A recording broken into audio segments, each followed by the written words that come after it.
All parties on Shackelford versus Anwar. Step forward, please. 39-year-old scientist Steve Shackelford claims store manager 20-year-old Arzo Anwar broke his camera during a scuffle. Arzo claims Steve hit her car and he went out of control. Order. All rise. Your Honor, this is case number 583 on the calendar in the matter of Shackelford versus Anwar. Thank you. Parties have been sworn in, Your Honor. You may be seated. Ma'am, have a seat, please. All right, let me try to get the picture of this. Mr. Shackelford, you and your wife were in your truck. What kind of a truck is this? This is a Ford pickup truck. And you were approaching a place where you pay a toll? Correct. And you sort of got yourself on the wrong line. Actually, the lane opened next to me, and I wished to move over there as there were other cars in front of us. So you got yourself on the wrong line because Correct. it was a long line and you wanted to get into another line, right? Correct. So in order to do that, you backed up your car. Yes, ma'am. And you hit her car. By accident, yes. Well, it wasn't on purpose. It was just that you didn't want to wait an extra 2 seconds to pay the toll. You wanted to go to a free line, right? Correct. And you damaged her car. Yes. And you sued him. Yeah, I did. And you were awarded damages to your car. Right, his insurance company did pay for my damages. So now you're suing her because you say that she broke your camera Yes, ma'am. during some sort of an altercation that you had. So why don't you tell me exactly what happened, Mr. Shackelford? I backed into her car, and by... Well, then you weren't looking properly if you backed into her car. She's just standing there waiting to pay the It's a toll. large truck, Your Honor, and her car did not appear in my mirror, so That's I not her did car's not see fault. it. That's your truck's fault. Yes, ma'am. Okay, so you hit her car. Yes. And then I assume you had to pull over and sort of exchange information. Well, what happened was the first words out of her mouth when I heard her horn honk, she rolled down her window, lots of expletives out of her, very unwarranted. I didn't understand why she was reacting so violently. People have accidents, and we make the best of them and proceed. As I listened to her, she said, "Hurry up, please leave. I don't have time for this. Just get out of my way, pay your toll, and go." I paid my fare, and as I was waiting for change, Ms. Anwar approached on the passenger side of the truck. She knocked on the window and says, "No, there's damage to my car. You need to pull over." So I said, "Fine." I pulled over to the side, and then she came up and jumped out of her car and continued with the abusive manner and Well, abusive just tell me language. what she said, sir. It was cussing words. That's all right. I've heard everything. I've heard everything. Well, basically, as she rolled down her window, she said, "You hit my car, you mother." And I think that was absolutely unwarranted. I mean, obviously, when an accident happens, you deal with people in a respectful manner, and you do your best to get things correct. So I pulled over and waited on her. She became very abusive again. No, just tell me what she said. Don't tell me abusive. Okay, she gets out of her car. She's got a lot of attitude, and she says, "I want you to give me your information now." And I said, "Okay, tell you what, I want to go ahead and document this," because she was so abusive. I didn't know, what she might do. I decided I would take the camera and put it together and get pictures of the damage. You had to get the camera out. Oh, the camera was in my truck. And then you have to put it together, you said.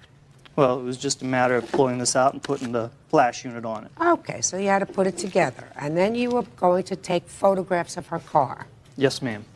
Okay. So as I took photographs, she continued to be abusive. No, she wasn't abusive. Tell me what she said, sir. You say okay. abusive. You tell me what she said. She continued to hover over me as I was taking these photographs, saying, "I want this information now. I'm in a hurry. I have to get going. Get yourself moving." It was very abusive. I'm sorry. Well, that's not abusive, sir. Your truck caused damage because you were in a major hurry. Because not only did you back up, but you backed up, and you know that your truck is a big truck. What kind of car were you driving? Jetta, Volkswagen. Okay. So, I mean, it's not a little tiny car. It's a Volkswagen Jetta, which is a reasonable-sized car. You didn't see her. You hit her. That's not her fault. She didn't hit you, right? She's angry. She may have been in a hurry to get someplace, and you decide to go in your truck, take out your camera, put it together, and take pictures rather than say to your wife, why don't you get her the information she needs and I will take the pictures of the car. You said to her, when I'm good and ready, I'll give you my information. Meanwhile, I'm going to take pictures of your car to make sure that you don't try to scam anybody. Well, so I can understand why she's irritated. I would be irritated too. I might not have used all the expletives you attribute to her, but I probably would have thought a couple of them. Well, the fact was, Your Honor, is that she was complaining of being in such a hurry that had I not been able to accurately document what had happened to her car, I don't know that I would have been able to. That's why I said, as soon as I have completed taking I these never heard of photos- anybody taking photographs of damage in an accident. I mean, I never heard of that. That's not standard operating procedure. You have an accident like you did, you exchange information, and you turn it over to your insurance company. So I can understand why she's irritated, sir. So now tell me what happened. Tell me how she broke your camera. So at this point, my wife was still in the truck. She had not come out of the truck. She heard her loud arguing, and she got out of the truck, and she says, you know, what the hell's your problem? And at that point, she became even more agitated. Now, when she became agitated, my wife responded in kind.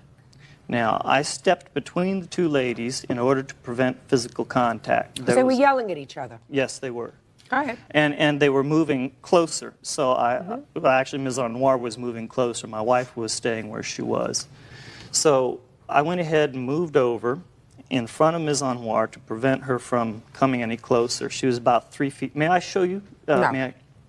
Okay, well, Just tell me. I'm following you. She was about 3 feet in front of me. My wife was about 6 feet behind and to my right.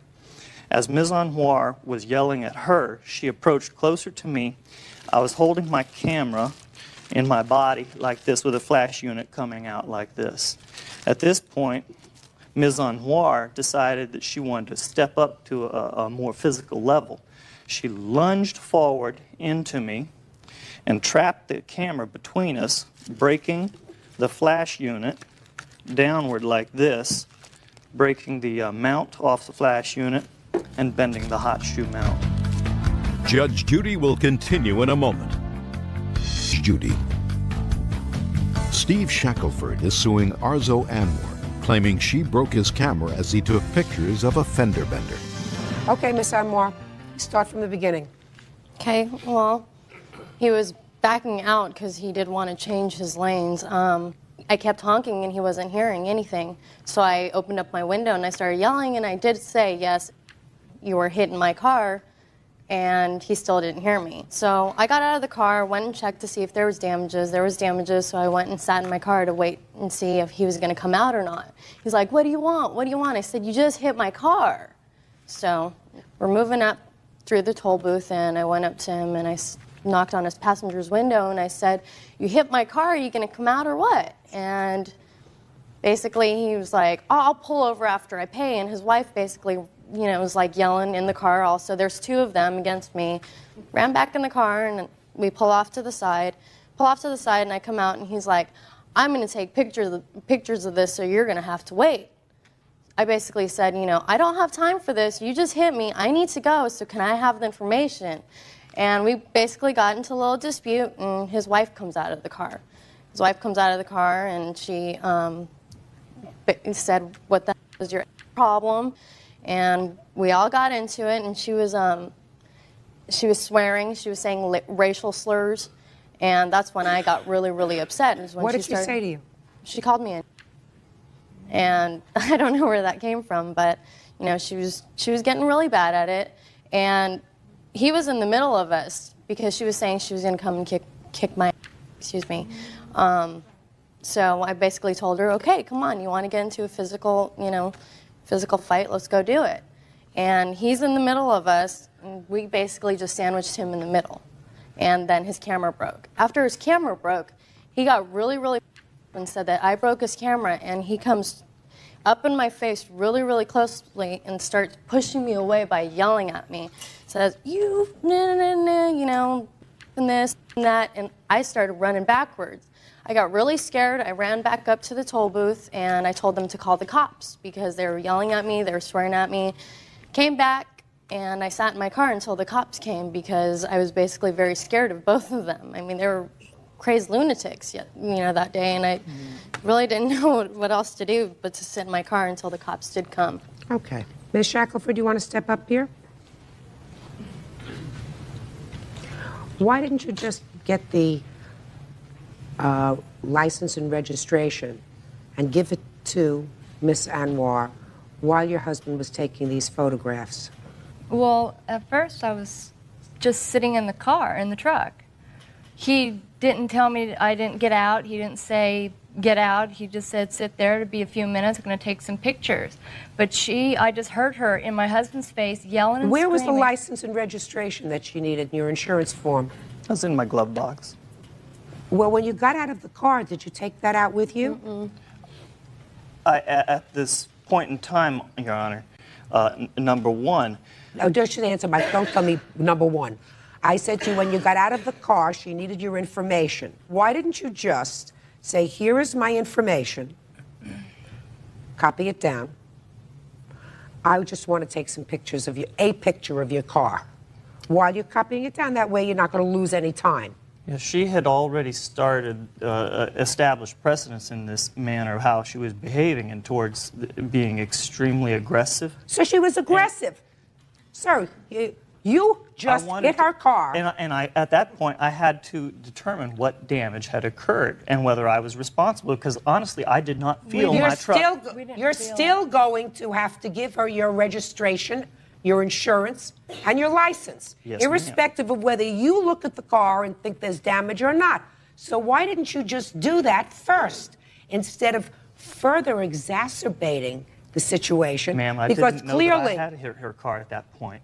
you had hit the car. I didn't know that because we did not feel any contact at that point. We heard her cussing, but we did not hear any contact or feel any contact. We heard her honk her horn Okay, once. is there any question in your mind now that you hit her car? At this point, after the fact, no.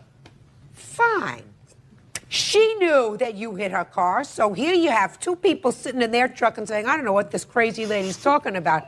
I didn't hit her car. I got this big truck, and I don't feel a thing. Well, she knows. She's been blowing her horn because you're backing up, and she sees your truck backing up into her. She's honking her horn, and you people are off in La-La Land someplace and don't hear her.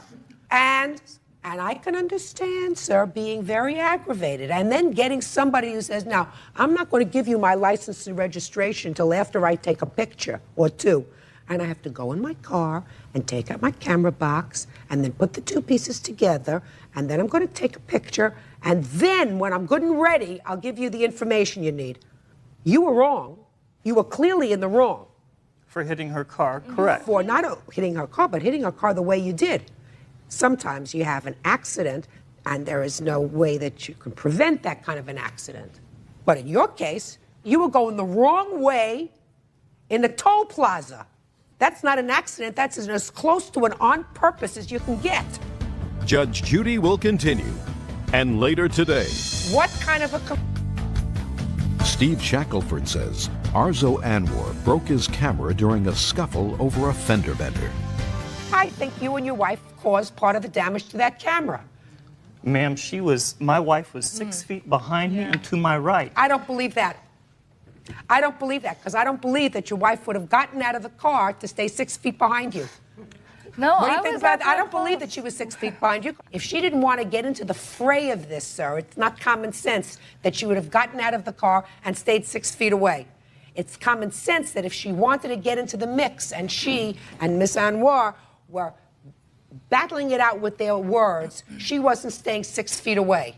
And you got in the middle of it in order to prevent according to you, these two ladies from coming to blows. Well, you wouldn't have had to step in there if your wife was 6 feet away from you, and another 3 feet, that was Miss Anwar, that's 9 feet away. You didn't have to get in the middle. Miss Anwar was advancing towards me. She hit him. She was not. She hit him. I pushed Why him off didn't of you me. give her You the wasn't on information you. on the car and No say, reason to while you're Excuse me? sorry. Excuse me? I'm sorry. Did you call her any names that No. day? Oh, And what'd you yeah. get out of... Oh, I called yeah. her. No one yells at my husband the way she does except for me. So you got out of the car And I don't like that. Just a second. So you got out of the car and you were angry. I was Just angry. Well, that's how your camera got broken. Your lawsuit's dismissed. Why did Doc Steve you step out? If she had remained cool and calm throughout it, we would have been able to resolve it with no problem. Fine. I'm just glad it turned out the way it did, because that's basically what happened. Judge Judy understood the situation very well, and I thank her. Take care. Thanks, Steve. And now the next case. All parties on Yoakum versus Couts. Step forward, please. 26-year-old student Monique Yoakum claims ex-boyfriend, 28-year-old event planner Rusty Couts, took her computer. Rusty says he's the one who made the payments. Miss Yoakum, how long of a relationship did you have with the defendant? 6 years. You have a child. Yes. How old is your child? He'll be 6 in June. According to your complaint, he took a computer from your house. Yes. You purchased this together, is that right? No, that's not true.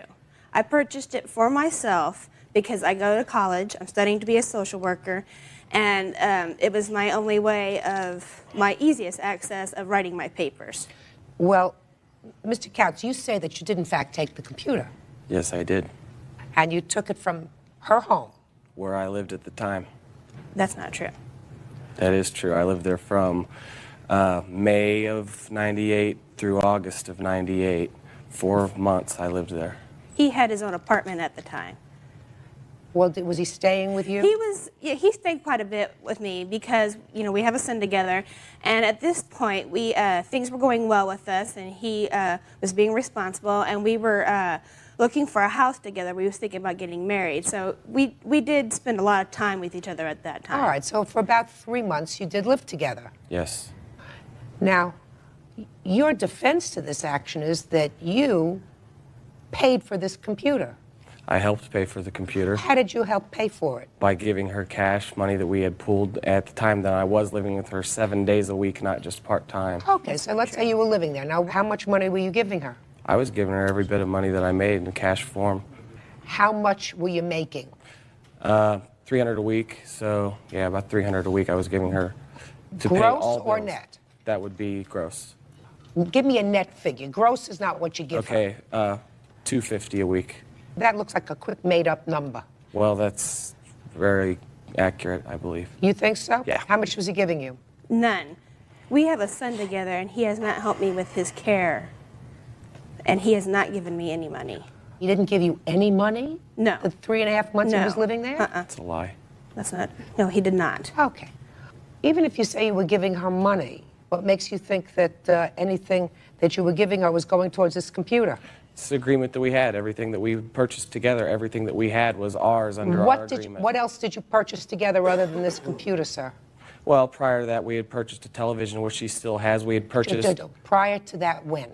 well, a lot prior, 5 years prior. I'm not. Don't Okay. go back to the gimbal, Okay. sir. A Just month tell me. prior, we had purchased a drum set for me, which is not in this lawsuit, which was purchased on her credit card. Just a second. A drum set. Where is the drum set? I have it. Good. Who's paying for it? I am. What? I know. I know. But I thought Just a second. It's getting better. Judge Judy will continue in a moment. All right, so we have a drum set and a computer that you purchased together. Yes. Now let's figure this out. Jointly purchased drum set. He has it. He has it. She's paying for it. She's paying for it. Jointly purchased computer. He has it. It's on your credit card. Yes, it is. He's paying for it. Within 5 days, in perfect condition, the computer is to be returned to her. Do you understand? No! There is no property, there's no computer anymore. The computer. Where is it? It was damaged and it was sold, and I've purchased a new computer. Good.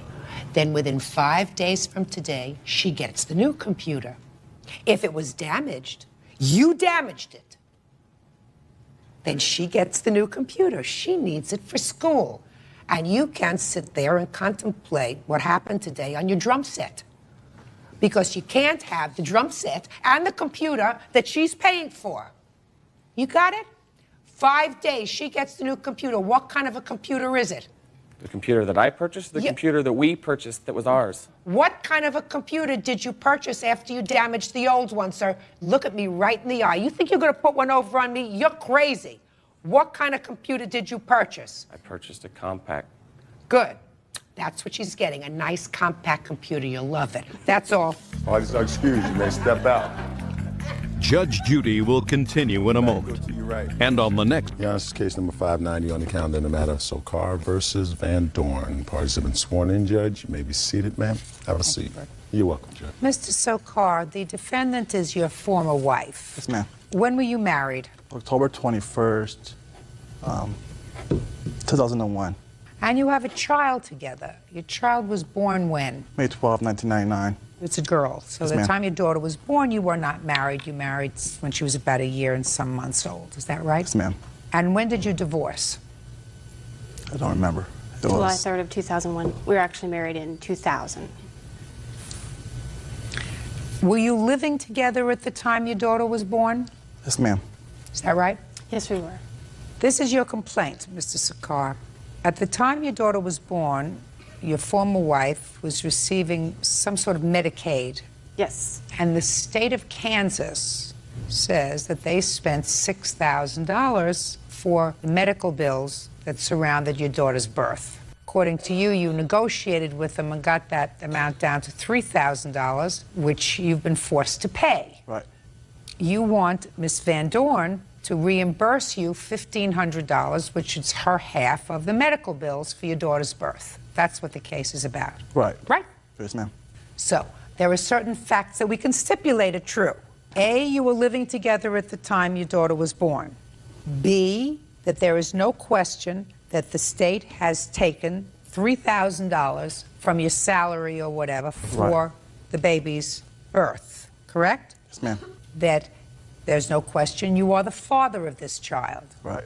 So, Ms. Van Dorn, I would like you to tell me why you don't feel, as the mother, that you're responsible for half of the medical bills. At the time that I was pregnant, I was 19 years old. As I said, I was working part-time. I was also going to school full-time, not eligible for insurance. So I did get assistance from the state. At the same time, Mr. Sokar, who was living with me, but in a house that my dad was paying rent for, my dad basically supported me the entire first year that after we had moved from Los Angeles. And I told Mark I was moving to Kansas with or without him because I needed the support of my family. He'd even suggested me to get an abortion on at least one occasion, at least twice. He obviously didn't want to take responsibility for the child from the get-go. So my opinion was that, I didn't know how long he was going to be sticking around. He obviously wasn't dependable. He couldn't keep a job. Was he working? He was not working. He had started to... Well, now let's talk about now. Mr. Sokar, do you see your daughter regularly? I see her every 2 weeks. Overnight? Yes, ma'am. And you exercise that visitation regularly? Yes, ma'am. I try to. Try to is not an answer. Is there any reason? When she shows up sometimes.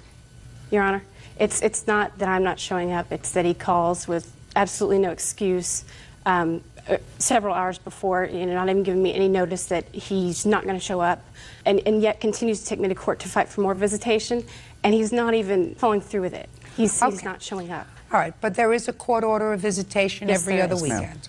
And what is the support order? It is $255 a month. When was that order made? It was made in... It was part of our divorce decree.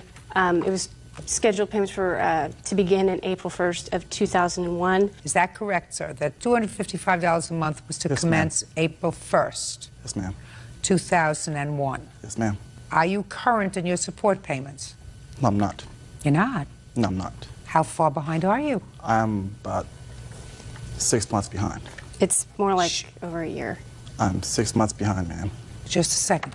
Why are you 6 months behind? Because I didn't have a job, man. How did you support yourself? Unemployment. So how much did you get from unemployment? I was getting about $250 a week So why weren't you paying $255 a month for your child? because I had a rent to pay, I had a car payment, plus I was paying off my Who cares about your car? Sell it. Who cares about your car? Who cares about your car, your gas, your insurance? Who cares about those things? You have a child. Truth is, he's actually... Shh. Well, you know how much $255 a month is times 6? Mr. Sakar. No, ma'am, I don't.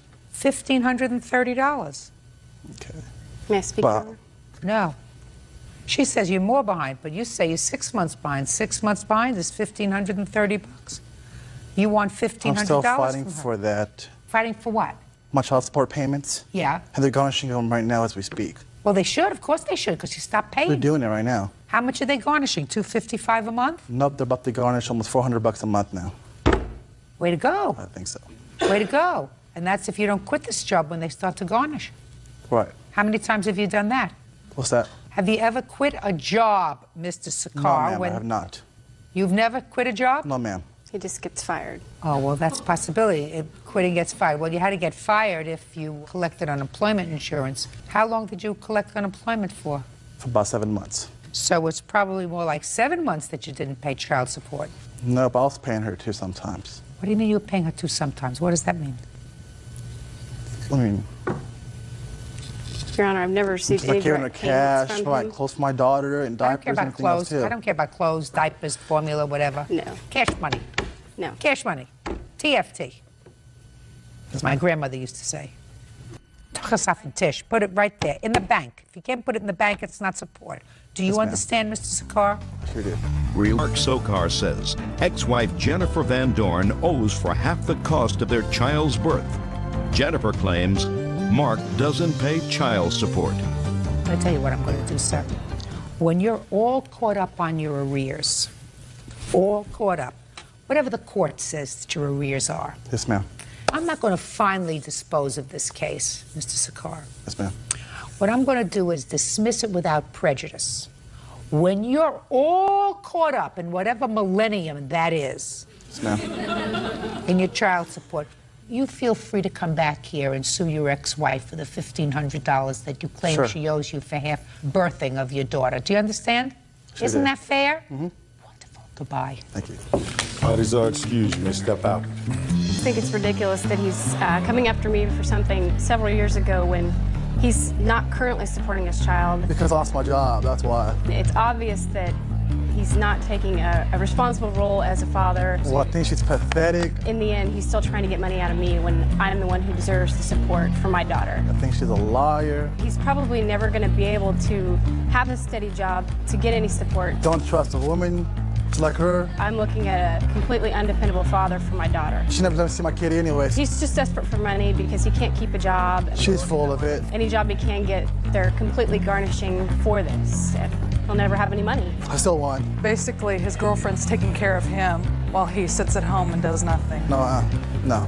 She's going to figure out very soon that he is not there for her. She wants more money for herself. His true intentions are just to pick fights with me. I'm done. I wish I had a dependable father for my child. And now the next case. All parties in the matter of Morin versus Hastings. Step forward, please. Piano teacher Rebecca Morin is suing her former friend, Shannon Hastings, for the return of maternity clothes and baby's things. Shannon says the items were a gift. Miss Morin, according to what I read, you claim a loan to the defendant. And the loan was some maternity clothes and baby equipment because she was pregnant and you thought it would be a nice thing to loan her your stuff. You want it back. Miss Hastings said there was never a loan of these things, that you gave them to her, and either she doesn't have them anymore or she feels as if she should be able to keep them. How did you know her? We had several friends in common.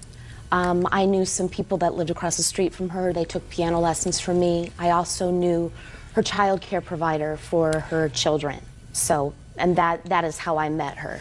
What prompted you to make the loan of this baby equipment? I had known the defendant for about 2 years. When I first met her, she was married to my witness here. They had 2 preschool-age little boys, and she had just found out that she had a brain tumor. Their family went through horrible things for the next couple of years.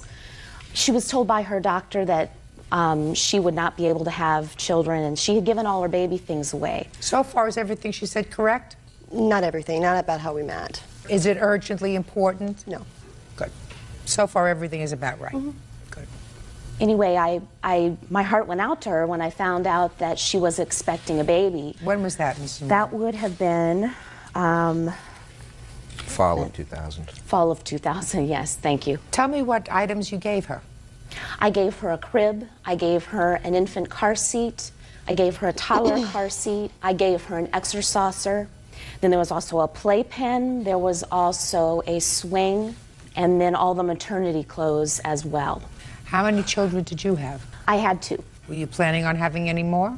There wasn't a plan, no. How many do you have now? I'm expecting 1 in 2 weeks. Look great. Oh, thank you. So now you want your things back for yourself? Yes, ma'am. Well, the maternity clothes you're not going to be able to use anymore anyway. Correct. But the other items you could use. Certainly. Will you use them? Certainly. Okay. So, I gather you're not married to the same husband anymore. Well, the divorce is still pending, which is... So you're separated? Yes. And the 3 children? They live with me. Your baby is how old? 2 years old. 2 weeks ago. Still use the crib? Well, not that crib, but yes, he's still in a crib. Where's the crib? The big rail in the front broke, and so we had to get a new one out of the paper for like $50. So you don't have it anymore? Right. Well, it went through 1, 2, 3 babies. Happens. Miss Moran wants the rest of her things. Why shouldn't she have them? Well, basically, what was left out was that we met through the church, that it's a Baptist church that we went to. Upon filing for divorce, the church decided that they could no longer support me because I'm the devil's spawn. They don't believe in divorce, and so everybody basically just turned their back on me and said that if I followed through with the divorce, they could no longer support me. When did you file for divorce? Gosh, almost, it'll be 2 years this coming October. 2001. He's very good with dates. He may be not so good with other things. I'm not sure. I don't know, but he's You got dates. that. Okay. I mean, they performed church discipline on me without even telling me, basically saying that no one could Your support Honor, me that's anymore. not true. That's what I was told. That's what I was told. That is not true. And that has nothing to do with the case. Well, that's her perception of why you want your things back after 2 years. Now, he was trying to get 50-50 custody, and we were having family services go through each of the homes. At this time, he only had Sam, the baby, in a playpen, no crib. So it was like 2 days before this family study was going to be performed, when he dropped off the children, he said Rebecca would like me to have the crib and things. And I said, well, then I'll talk to Rebecca. Did you ever have a discussion with him about those things? Yes. Tell me about that conversation. Before I ever loaned it to them, I had discussed it with the defendant. I had also discussed it with him that I wanted those things back. The question is, had you told Mr. Hastings Correct. that he could have these things instead of his wife? Oh, no, I did not say that to him. I did tell him I would like them back. I told him I didn't need them right away because I wasn't due until April. And so after the first of the year, then I began asking for him for those things back. That was January of 2003. Okay. What is it that you want him to testify to, Mr. Hastings? Tell me before he stands up, because I don't necessarily think it's a good idea for him to be testifying against his soon-to-be ex-wife. They have children together. If we can avoid that, that would be a good thing. So would you please tell me what it is that you think he can contribute to this case? That it was a loan, and he's got an email here that he had exchanged with the defendant. Oh, well, I'll see that. Okay.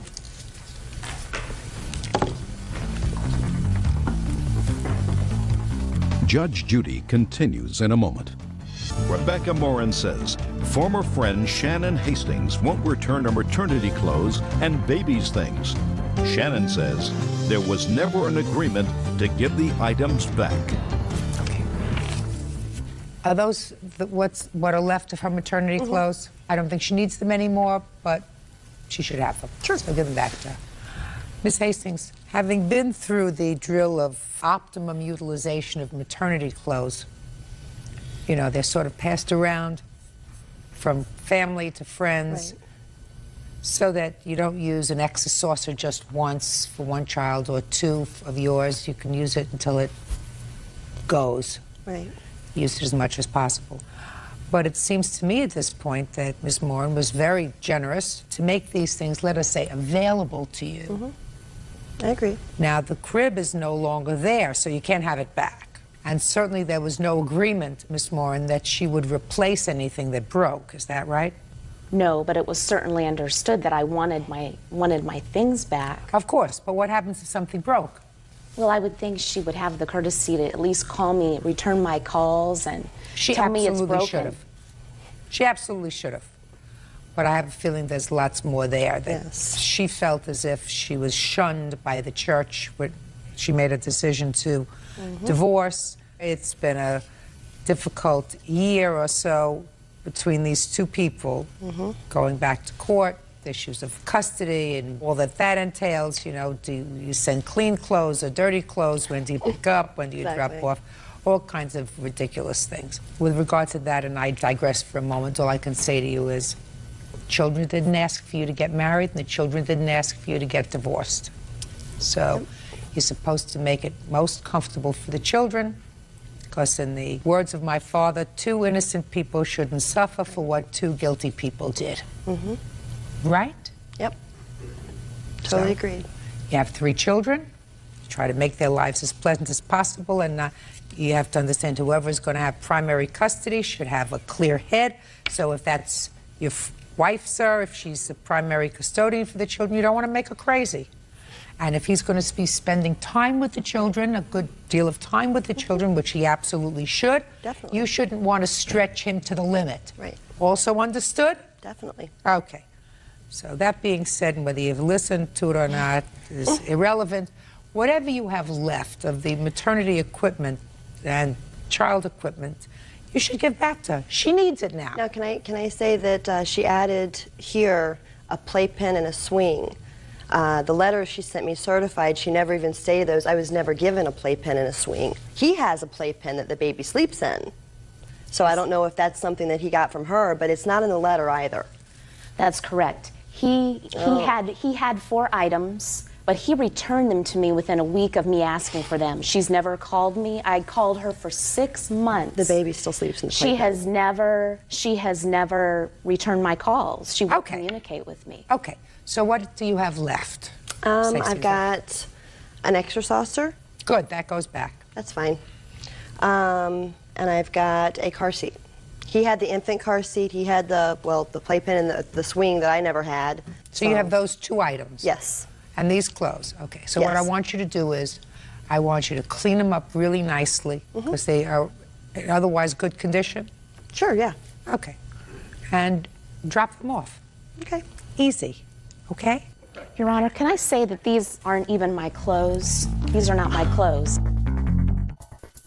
Listen to me. The maternity clothes you didn't ask for 2 years. I mean, I didn't want to get into this, but you seem like a really nice lady. The maternity clothes you didn't ask for in 2 years. You don't need them now, certainly, because you're going to have your baby. Correct. Right? Right. She finished using them 2 years ago. If you had wanted them back, you shouldn't have called her 6 months ago. You should have called her 2 years ago, year and a half ago. More and than said, that. Listen, 2000, now we're in 2003. I would like my maternity clothes back. But, Your Honor, I did tell her this was a loan. No, listen to me. You're not following what I'm saying to you. What I'm saying to you is, if you wanted your maternity clothes back, when was your baby born? He was 3 months premature. He was born in March of 2001. Okay. So you had 2 years. Pick up the phone. Baby's born in March 2001. I never even say, used hi, it. don't need the maternity things anymore. Congratulations. I'm really glad that you had baby. Baby is nice and healthy. I'm going to come over and pick up my maternity clothes. You chose not to do that. Let them sit in her closet or wherever they were. Maybe she gave them to somebody else to use. Who knows? But you certainly weren't vigilant with the maternity clothes. The other things she used afterwards. So I'm having her return those things to you, but don't push it with regard to the maternity clothes. You were not vigilant in taking them back. Perhaps you didn't expect to use them again. In any event, that's my decision. Those things go back to you.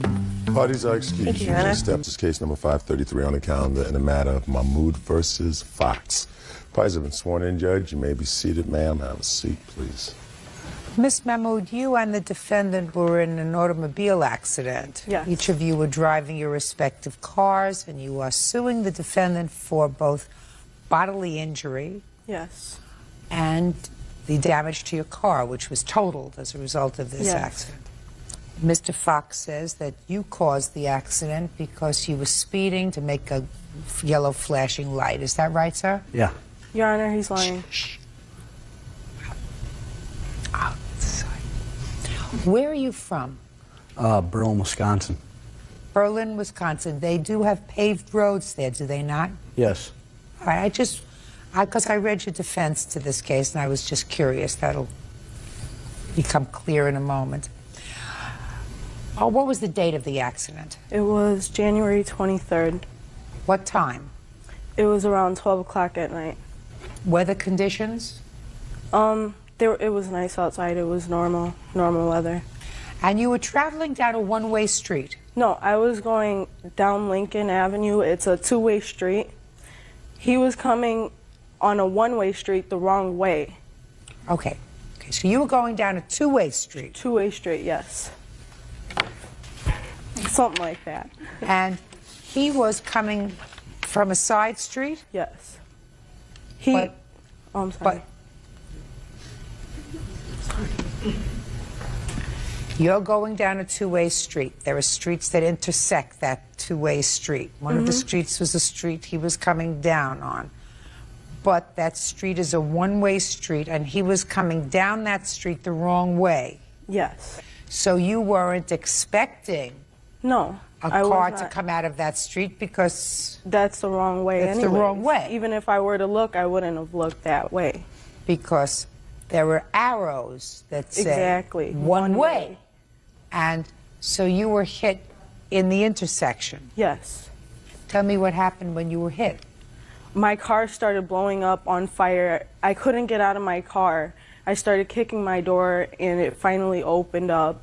I walk out the car and I'm screaming, yelling, I'm going crazy. I mean, my car is burning up, it's on fire. Was it actually on fire? Yes, it was. Was you smoking? No, it was on fire. It was blowing up everywhere. It was really scary. And I walk out the car and he's still sitting in his car. I don't know what he was doing. He had like his head down, or I guess, or whatever. And he gets out the car. He was asking me if I was okay and blessing the God and this and this and that. And he didn't even know he was going the wrong way, even after a couple, like 2 or 3 minutes later.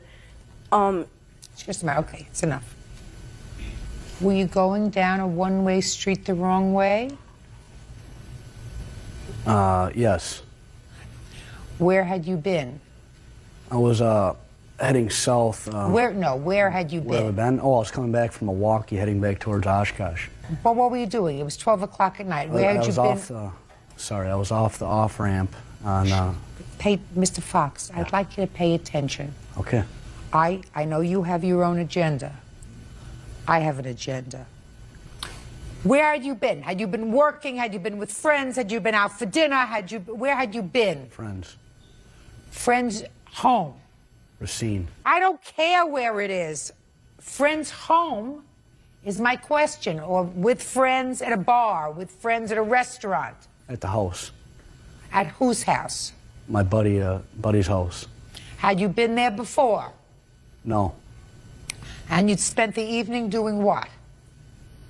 We were playing pool about an hour and a half away from the accident. And I was returning home to town to get some clothes. I was looking for employment opportunities. Mr. Fox, we have a problem here. Huh. Were you at a friend's house playing pool, or were you at someplace else playing pool? I was at a friend's house playing pool, and I returned home and... Okay. What's your friend's name? Josh. How many other people were playing pool there? Just him and I and his grandfather. Now, it is your claim, Mr. Fox, that Miss Mohammed caused this accident. The direction that I was going when I turned back around to get to the freeway, the intersection with a map I have here, it didn't matter which direction I was going or where she was heading to. We would have struck. She was speeding. She tried to pull a yellow light, too. Judge Judy continues in a moment. Nina Mahmood says her accident with Andrew Fox was the result of him driving the wrong way down a one-way street. Andrew says Nina was speeding. Mr. Fox, you were given a citation. Yeah. For what? Reckless driving. Here you go. Did you plead guilty? No. What'd you do? Need some time to pay the fine. Oh, just a second. Not Mr. guilty, Fox, then. what are you laughing at? It's not funny. Don't be ridiculous. If you get a ticket for reckless driving, you have to respond within a certain period of time. This incident happened on the 23rd of January. Mm-hmm. By this time, you would have either pled guilty, gone to trial, or been found not guilty. Now, which one is it? Your Honor, I pled not guilty, and there was flashing red lights in the intersection because the cop told me. Speak to me. Okay. The cop told me straight out there's a lot of accidents. Just pay attention. You pled not guilty, and what happened? I haven't heard anything from the courts yet. Let me see pictures. Yes, you have pictures there.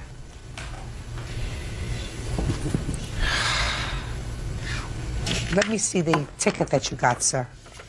I don't have the ticket. I just have a map and email. Excuse me? I don't want to look at your map. No ticket. Ma'am, would you like the police report? Yes. Did you have insurance on your car, Miss Mohammed? No, I just got the car. I had just received the car as a gift from my mother. And she didn't put insurance on the car? No, she expected me to do it. I barely even drove the car around. I barely ever used it. I mean, I was just waiting until I had enough money to be able to put insurance on it. What year car was it? It was a 94 Chrysler New Yorker. What kind of injuries did you have? I had, like, my thumb was sprained and my wrist was kind of messed up. So they gave me a cast to wear. I didn't go to work for 2 days because of it. I had bruises. I had, like, huge bruises on my legs.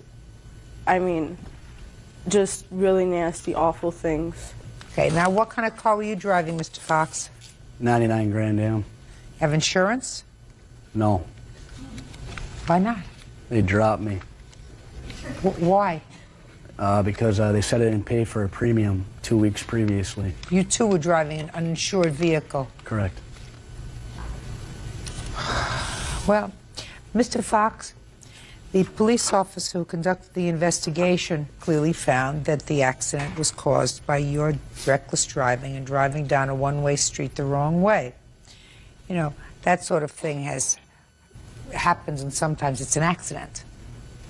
Unintentional. Sometimes it's not because you're drunk or because you're stoned or because you're high. Sometimes you just drive up the wrong way on a street until you realize that somebody honks their horn and you turn around and hopefully you don't kill anybody. You almost killed somebody.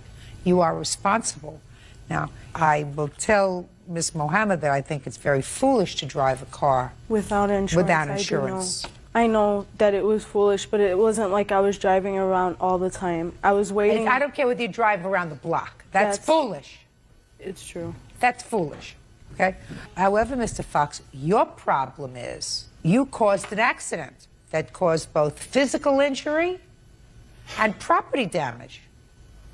And how do you expect to resolve that, sir?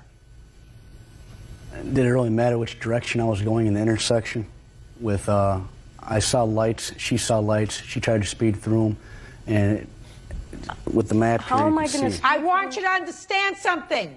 The police officer found the accident was your fault. I find the accident was your fault. How do you plan to resolve the problem of the damage you caused? I'm past that, Mr. Fox. Get past it. It was your fault. All right.